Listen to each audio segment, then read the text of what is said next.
course, came as a huge shock. And William and I have been doing everything we can to process and manage this privately for the sake of our young family. A routine inventory of the late Queen's private writing bureau at Balmoral has uncovered a dual-stamped envelope marked exclusively for William and Catherine. Inside, a handwritten legal decree bypasses traditional inheritance routes to reallocate millions in private Windsor assets directly to the Princess of Wales. This secret document has triggered immediate financial shockwaves through the palace, completely blindsiding King Charles and permanently altering the family's future wealth. The discovery has thrown the inner circle into a quiet panic, as lawyers scramble to handle the late monarch's final binding command. The cipher in the desk. The senior archivist clicked his heavy flashlight onto the dark wood of Queen Elizabeth's private writing bureau. It was an exceptionally quiet Tuesday afternoon at Balmoral Castle. The room had been locked for months under standard probate procedures. 2 official witnesses stood by the window, logging every item on a digital tablet. The archivist reached into the back of a small, velvet-lined document drawer, his fingers caught on a false partition at the very base of the structure. He pulled back the wood, revealing a thick, cream-colored envelope. It bore 2 distinct purple wax seals. The front was marked with a handwritten instruction: "For the exclusive attention of William and Catherine."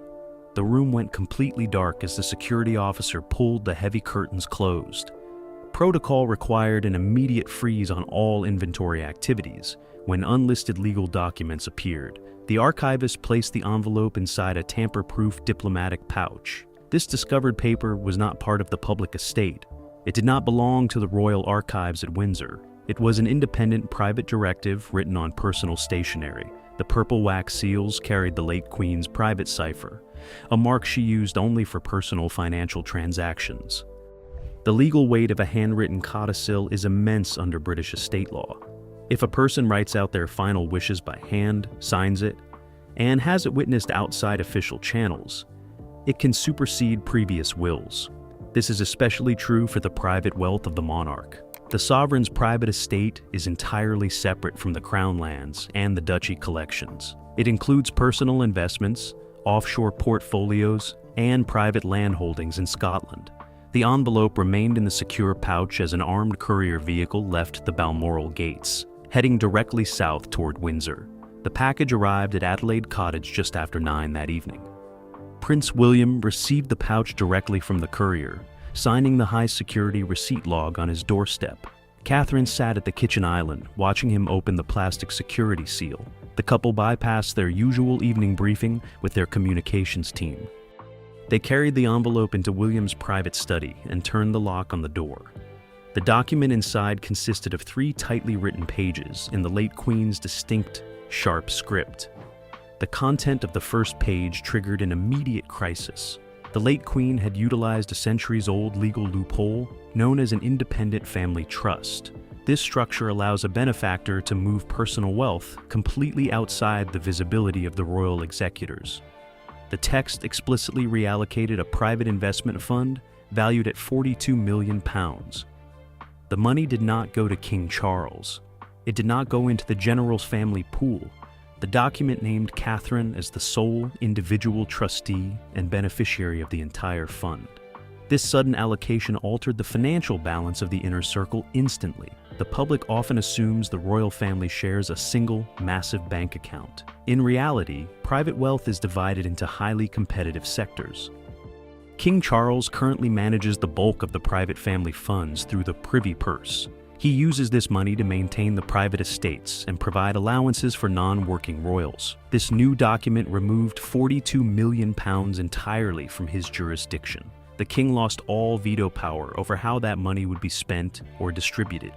The tension turned concrete when William called his principal private secretary at 10 that night. He instructed the aide to secure an immediate morning meeting with the family's senior financial solicitor. William did not want the news to leak through standard palace channels. He demanded a complete media blackout within his own household staff. The legal team had to verify the validity of the witnesses listed at the bottom of the 3rd page before any official notification was sent to Buckingham Palace. The names of the witnesses introduced a profound mystery into the situation. The document was not signed in London or Windsor. The date on the final page matched the middle of August, during the late Queen's final stay at Balmoral.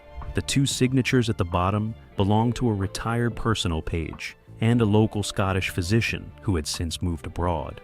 Neither of these individuals was part of the official legal team that managed the Queen's public will. They were private individuals who held absolute personal loyalty to the monarch. The mystery of why the Queen chose these specific witnesses was resolved by a quick check of the palace visitor logs. During that specific week in August, the official royal solicitors were tied up in London, handling the logistical details of the upcoming state transition. The Queen had intentionally waited for a window of absolute privacy. She utilized her most trusted domestic staff to secure the document, ensuring that the draft never entered the central electronic servers of the royal legal advisors. It was a completely clean, untraceable transaction. This independent strategy opened an even bigger question regarding the late Queen's long-term motives. By placing £42 million directly into Catherine's hands, the Queen was bypassing the traditional male line of succession for private wealth. It was a clear, calculated move to give the future Queen her own independent financial fortress. Catherine would no longer have to rely on allocations from the Duchy of Cornwall or the Privy Purse to fund her personal initiatives or secure her children's private futures. The legal team confirmed the validity of the document by 2 the following morning. The signatures matched perfectly, and the Scottish physician confirmed his involvement via an encrypted video link from his new practice in New Zealand. The document was legally binding, unassailable, and completely active. The financial shockwaves were now real, and they were heading straight for the sitting monarch. The chapter closed with William preparing the official briefing paper for his father. The document had to be delivered by hand, away from the standard red boxes that passed through government offices. William knew the revelation would completely blindside the king's financial advisors at Clarence House. The legal lines were drawn, the money was moved, and the late Queen's final secret command was about to change everything for the House of Windsor. Midnight at Adelaide Cottage, William placed his glasses on the edge of the desk. He leaned his forearms against the dark green leather inlay of the table. The clock on the mantelpiece clicked over to 12:45. Across from him, Catherine held the second page of the letter under the light of the small desk lamp. The document was written on thick paper, bearing the blue Balmoral letterhead. The ink was a dark navy blue. The late Queen's handwriting was steady on the first few lines, then grew noticeably smaller toward the bottom of the page. Catherine did not read the text aloud. She stared at a specific paragraph near the middle of the sheet. The text on that second page revealed a precise legal directive. The late Queen explicitly addressed the future management of her private property at Anmer Hall. This 10-bedroom Georgian house on the Sandringham estate was given to William and Catherine as a wedding gift. However, the legal title of the land had remained tied to the sovereign's private registry. This document changed that status permanently. The late Queen executed a private land transfer deed, moving the absolute freehold ownership of the entire property out of the Crown's hands. It went directly to Catherine and her heirs. This specific transfer carried immediate legal consequences. Under British property law, assets held within the sovereign's private registry can be subject to reallocation by a new monarch during a transition. King Charles had recently begun a full review of all royal properties, aiming to cut maintenance costs and streamline the estate portfolios. Several minor royals were already facing requests to vacate their grace and favor apartments. By locking Anmer Hall into Catherine's personal name, the late Queen permanently protected the family's primary country home from any future palace reorganizations. The atmosphere inside the study grew increasingly tense as Catherine turned to the third page. A single word at the top of the sheet was underlined twice: safeguard. The late Queen was addressing the financial fallout of the Sandringham summit. She noted that the public agreements regarding the family division were only half the story. The document revealed that an informal request had been made by representatives of the Sussexes just weeks before her passing. They wanted a guaranteed secondary line of funding from the late Queen's private investments to back their overseas security costs. William stood up from his chair. He walked over to the narrow window, pulling the blind back slightly to look out at the dark lawns of Windsor Home Park. The revelation confirmed a suspicion he had held for nearly 4 years. The pressure on his grandmother during her final months had been far greater than the public ever realized. The late queen had used this letter to construct a permanent legal answer to those demands. She explicitly forbade any future trustee from using her private funds to settle overseas security bills for non-working royals. This brings us to a major financial reality. The restriction was not just a personal opinion, it was written as a binding trust condition. If a trustee violates a specific condition laid out in an independent family trust, they face immediate removal by the High Court. The late queen had effectively tied the hands of her successors. She chose Catherine to enforce this rule because she knew the Princess of Wales would prioritize the stability of the core monarchy over any family compromises. The puzzle deepened when William noticed a secondary codicil attached to the back of the third page. This paper was a standard bank transfer instruction form from Coutts and Company. It was stamped with a red received mark dated just 5 days before the Queen's passing. The form authorized the immediate liquidation of a private offshore bond portfolio. The proceeds were directed to be held in a secure holding account until the letters of administration were officially opened by the family lawyers. The mystery was why the money had remained in that holding account for so long without being flagged by the palace auditors. The answer was found in the specific wording of the banking instructions. The late queen had categorized the account under a generic corporate name registered in the Duchy of Lancaster. The auditors assumed the funds were part of the routine revenue streams used for the maintenance of the royal farms. It took the discovery of the physical letter at Balmoral to unlock the true identity of the owner. This hidden financial move created a massive logistical problem for the current palace administration. The king's advisors had already drafted the upcoming autumn budget for the royal household, relying on certain projected revenues from the Sandringham land rents, with Anmer Hall and its surrounding acreage completely removed from the sovereign's pool. Those budget projections were suddenly invalid. The palace would have to find a way to plug a significant financial hole without drawing public attention to the internal shift. Catherine placed the pages back into the cream-colored envelope. She looked up at William, who remained by the window. The document was no longer just a message from a grandmother. It was a powerful piece of constitutional leverage. By handing this independent wealth and property to Catherine, the late queen had ensured that the Princess of Wales would enter the next reign with her own sovereign authority, entirely independent of the traditional palace machinery.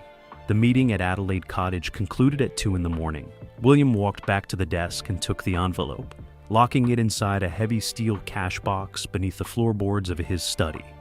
He knew that the next 12 hours would require absolute precision. The document could not remain a secret from Buckingham Palace for much longer.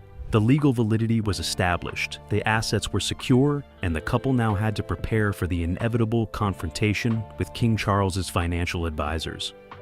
Out of the Windsor paradox, Prince William walked into the long library at Sandringham House at exactly 10 in the morning. He carried a single blue leather portfolio under his left arm. The room smelled of old book bindings and beeswax. Large oil portraits of past kings lined the walls, staring down at the modern paperwork spread across a heavy oak library table. This table was the exact spot where the historic family summit took place years earlier, when the future of the Sussexes was decided. Today, the space was empty except for William's senior legal advisor, who was busy checking a set of historical land maps. The legal advisor laid out a document from 1993. It was the original charter governing the private inheritance of the monarch's personal wealth. Under British law, the sovereign enjoys a unique exemption from inheritance tax on assets passing from monarch to monarch. This rule is designed to prevent the breakup of the royal estate over generations. However, the charter contains a specific subclause.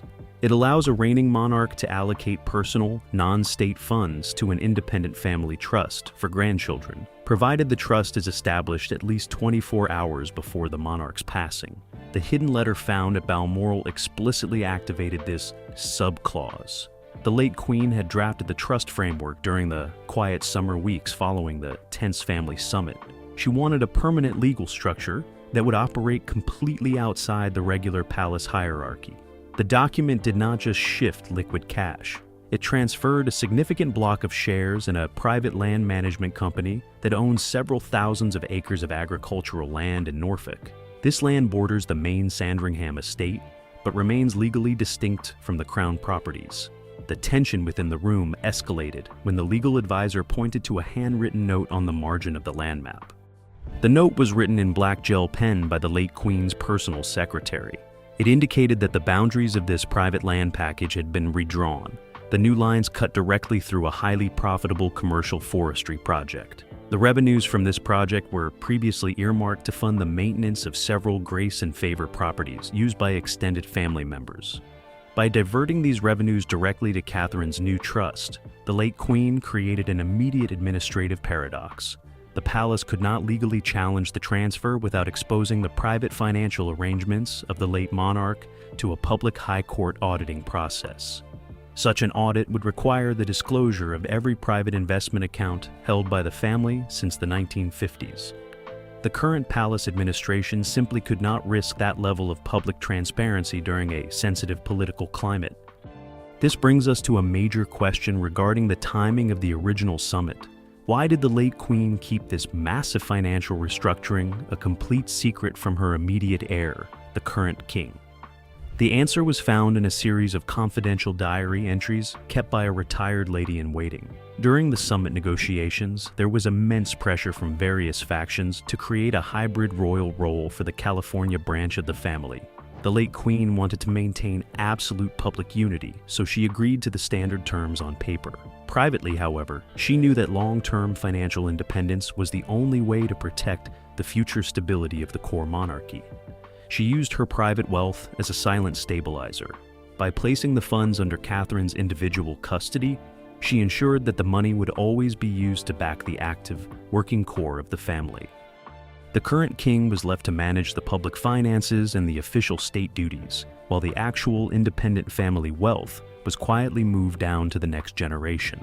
It was a classic piece of long-term planning that completely neutralized any future attempts to pressure the monarchy for financial payouts. The legal team spent the next 2 hours verifying the exact corporate registration numbers of the landholding companies listed in the appendix. Everything was perfectly in order. The companies were registered under standard commercial laws in Edinburgh, meaning they fell under Scottish jurisdiction. This created an additional layer of protection. Any future legal dispute regarding the trust would have to be heard in a Scottish court, away from the standard London legal circles where palace influence is traditionally stronger. The mystery deepened when the advisor uncovered a secondary bank account linked to the Norfolk Land Trust. This account was located at a private banking house in Zurich, Switzerland. The ledger showed a single deposit made in the winter of 2021. The source of the deposit was listed only as a private foundation based in Liechtenstein. The legal team had no immediate way of identifying the original donor of these specific funds.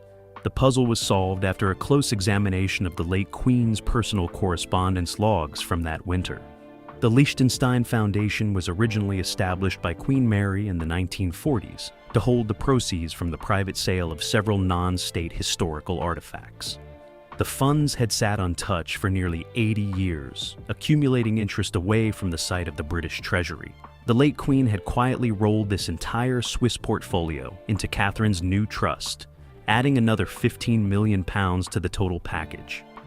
This discovery changed the entire nature of the presentation. William was preparing for his father. It was no longer a simple matter of a disputed country house and a minor investment fund.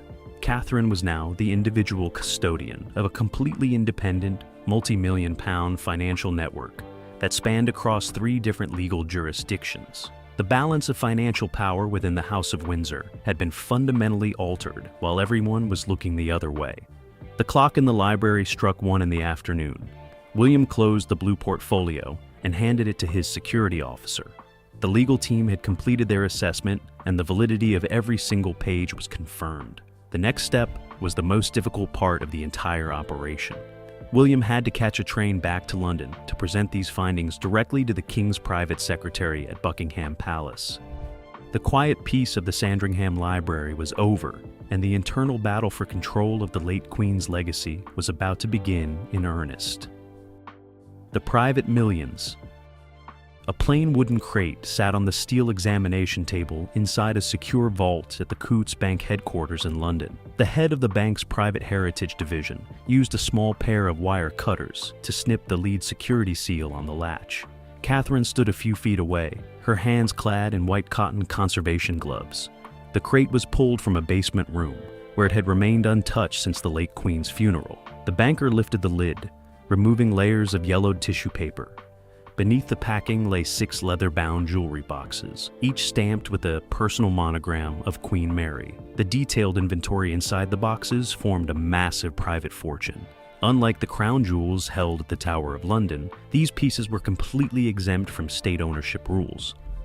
The collection included a rare 3-strand pink pearl necklace, a set of geometric diamond brooches purchased in Paris in the 1920s, and a flawless 40-carat aquamarine pendant. The late Queen's secret letter explicitly listed these specific items as part of the new independent trust. She bypassed the standard royal jewelry pool entirely, placing the legal title of these physical assets directly into Catherine's individual custody. The commercial value of this specific jewelry selection was estimated at £44 million by independent auctioneers. Under standard royal protocol, personal items of this magnitude are usually left to the reigning monarch to distribute among family members as loans or wedding gifts. This tradition allows the king to maintain discipline within the court by deciding who gets to wear the most prestigious pieces at state dinners. By allocating the items permanently to Catherine, the late Queen stripped the current king of an immense amount of social and cultural leverage within his own household. The physical transfer of the boxes immediately caused a massive argument between the bank's compliance team and the palace surveyors. The surveyors arrived at the bank at 3 p.m, carrying a formal request from Clarence House to halt the release of the inventory. They argued that the jewelry needed to undergo a full state valuation before leaving the secure facility. The bank's legal team rejected the request on the spot. They pointed to the handwritten codicil, which clearly stated that the trust took immediate effect upon the physical discovery of the document at Balmoral. This brings us to a major regulatory detail regarding royal property. Personal items left by a monarch are subject to strict private property laws, but they can be moved overseas if they are not classified as national heritage assets. The late Queen had intentionally selected pieces that were purchased privately, rather than inherited through historic state gifts. This meant Catherine had the absolute legal right to move the collection to any secure facility in the world, including private vaults in Switzerland or New York. She was no longer dependent on the British state security apparatus to protect her personal inheritance. The tension turned concrete when the palace surveyors attempted to log the serial numbers of the diamond brooches into the central royal inventory database. Catherine's personal security officer blocked the team from taking photographs of the pieces. A tense exchange followed in the bank's private viewing room, with the bank's management siding firmly with the Princess of Wales. The boxes were packed back into the secure wooden crate, loaded onto a private armored vehicle, and transported directly to a secure, unlisted location within the Windsor estate. The mystery of why the late Queen selected these specific pieces began to unfold during a review of her private diaries from the 1990s. The items listed in the trust were the exact pieces the late Queen had worn during her most successful international diplomatic tours. They were symbols of stable, traditional sovereign power. By giving them exclusively to Catherine, the late Queen was making a silent statement about who she believed would carry the visual identity of the monarchy into the next century. She was completely bypassing Queen Camilla's current court. The puzzle deepened when the bank's archivists discovered a 7th compartment hidden in the base of the largest leather jewelry box. Inside was a collection of untraceable high-value bearer bonds issued by a major Dutch shipping firm in the 1960s. The bonds were still active, drawing substantial annual dividends that had been automatically reinvested for over 50 years. The current cash value of this hidden portfolio was calculated at an additional £12 million. The legal team quickly resolved the question of how these bonds had escaped the notice of the Inland Revenue Service for decades. The portfolio was originally established under an ancient royal prerogative that allows the monarch to hold foreign investments through anonymous nominee companies. The late Queen had simply transferred the ownership of the nominee company to Catherine's trust, keeping the entire transaction invisible to both the government and the general palace administration until the physical boxes were opened.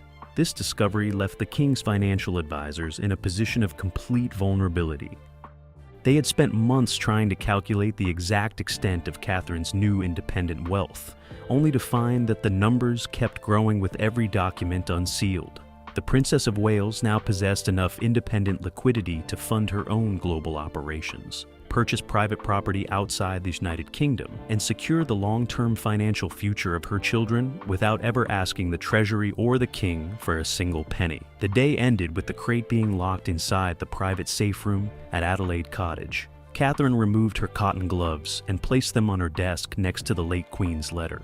The physical millions were now under her direct control. The legal arguments were won, and the balance of power within the family had shifted permanently. The next phase of the operation was already underway, as Prince William prepared to present the final, unassailable financial reality to a completely blindsided King Charles at Buckingham Palace. The fallout at Clarence House. King Charles sat at his large walnut writing table inside the garden room at Clarence House. It was precisely 4 p.m. A silver tray holding an untouched pot of Earl Grey tea sat on a side credenza. Across from him stood Prince William, who had just placed the blue leather portfolio onto the center of the table. The king adjusted his reading glasses and pulled the first financial summary from the folder. His private secretary stood near the window, holding a pen but not making a single note. The room was completely silent, except for the distant hum of traffic from the mall. The king's face turned visibly pale as he reviewed the second page of the spreadsheet. The document detailed the total extraction of the £42 million investment fund and the complete transfer of the Norfolk land assets. For over 18 months, his financial advisors had been projecting the royal household's long-term recovery budget based on the assumption that these private portfolios would roll directly into the privy purse. The legal reality printed on the paper destroyed those plans in an instant. The money was gone, locked behind an unassailable legal wall controlled exclusively by his daughter-in-law. The tension in the room exploded into open confrontation when the king's private secretary attempted to suggest a delay. He argued that the palace should place a temporary administrative hold on the asset transfers until the Treasury could review the tax implications of the independent trust. William cut the advisor off immediately. He stated that the legal team had already registered the trust documents with the High Court in Edinburgh at 9 that morning. The transfer was not a proposal up for negotiation. It was a completed legal fact under Scottish law. This brings us to a major structural reality within the modern monarchy. The king currently faces immense public pressure to reduce the overall cost of the royal family. He has spent the last year attempting to slim down the institution by cutting allowances for non-working royals and consolidating the family's private properties. This hidden document completely undermined his authority as the family's financial manager. Catherine now possessed more independent liquidity than almost any other senior royal, meaning she could fund her own public projects without ever seeking the king's permission or clearing her budget through the Clarence House Committee. The argument turned personal when the king turned to the third page of the document, where the late queen had underlined the word safeguard. Charles looked up from the paper and asked his son directly why this project had been hidden from him during the final months of his mother's life. William remained standing by the fireplace. He replied simply that the late queen had wanted to ensure that the core stability of the succession was protected from any future family compromises or external pressures. The message was clear. The late monarch did not entirely trust the current administration to hold the line against future demands from the California branch of the family. The internal fallout from this meeting spread through the palace departments within an hour. The master of the household received an urgent directive to freeze all pending renovations on several minor Sandringham properties. Because the revenues from the Norfolk commercial forestry project had been permanently diverted to Catherine's trust, the palace simply did not have the cash reserves to complete the work without drawing from the public sovereign grant. Drawing from public funds for private estate maintenance would trigger an immediate parliamentary investigation, something the king was desperate to avoid. The mystery of the confrontation deepened when the king's personal solicitor arrived at Clarence House at 5 o'clock. He spent 20 minutes reviewing the signatures of the Scottish physician and the retired page who had witnessed the original document at Balmoral. The solicitor confirmed that the paperwork was completely flawless. However, he uncovered a secondary clause in the trust agreement that had not been mentioned in the initial briefing paper. The clause stated that if the sitting monarch ever attempted to alter the boundaries of the Sandringham estate without the written consent of the trust beneficiary, the entire Swiss bond portfolio would automatically transfer to an independent charitable foundation outside the United Kingdom. The puzzle was why the late Queen had included such an aggressive penalty clause against her own son. The answer was found in a confidential memorandum filed away in the archives of the Duchy of Lancaster. In the early 2000s, Charles had floated a proposal to turn large portions of the Sandringham estate into a public organic farming cooperative, a move that would have required the demolition of several historic private residences, including Anmer Hall. The late Queen had firmly rejected the idea at the time, and she used this secret trust to ensure that her vision for the family's private sanctuary could never be overturned by her successor. This revelation left the king's inner circle in a state of absolute paralysis. They could not fight the document without triggering a massive public scandal that would expose the family's private wealth to the media. They could not ignore the document because it had already altered the legal titles of their core properties. The king was forced to accept a new reality where his authority was strictly limited by a legal blueprint drawn up by his mother and executed by his son. The meeting ended at 5:30 with no formal statement or resolution. William took the blue portfolio back from the table, walked out of the garden room, and left Clarence House without speaking to any of the waiting staff. Charles remained at his desk, staring out at the small lawn as the evening light faded. The administrative hierarchy of the court had been completely rewritten in the span of 90 minutes. The late Queen's final silent command had successfully established a permanent financial fortress around the next reign, leaving the current king to manage an empty treasury, while the true power moved firmly down to the next generation. The global separation, the formal notification from the High Court in Edinburgh, reached the Sussex's legal team in Los Angeles at 9 in the morning. An assistant printed out the 5-page summary of the newly activated trust and walked it directly out to the guest house studio where Prince Harry was working. The text of the late Queen's final directive was completely unambiguous. By explicitly blocking the use of her private investment revenues for non-working royals, she had effectively ended a 4-year internal debate over family funding. The door to any back-channel financial safety net was now legally and permanently locked from the inside.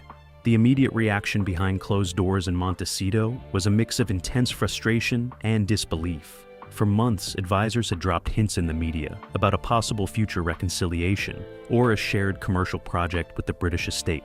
This document completely destroyed the foundation of those strategies. Harry contacted his principal legal liaison in London via an encrypted video link by mid-afternoon, demanding to know if the trust could be challenged under the standard provisions of the Inheritance Act. The answer from the UK attorneys was swift and absolute. A private trust established under Scottish jurisdiction with clean independent witnesses is practically unassailable. The financial reality of the document introduced a stark operational crisis for the California branch. The couple's primary American charitable foundation had been counting on a projected multi-million-pound inheritance from the late Queen's private estate to anchor their long-term international programming. With those funds now routed entirely into a secure capsule controlled by Catherine, the Sussexes had to scramble to restructure their upcoming production budgets. Their global PR team immediately paused a planned press release regarding an international expansion, realizing that any media push would be completely overshadowed by the news of their permanent exclusion from the family fortune. By nightfall, the realization set in that this was a deliberate, long-term constitutional chess move. The late Queen had not left the decision to chance, nor had she left it to the discretion of King Charles. She had chosen Catherine to hold the purse strings because she knew the Princess of Wales would enforce the boundaries of the working monarchy without compromise. The legal lines were drawn, the private millions were locked away in Windsor, and the separation between the two worlds was now written into the permanent law of the land.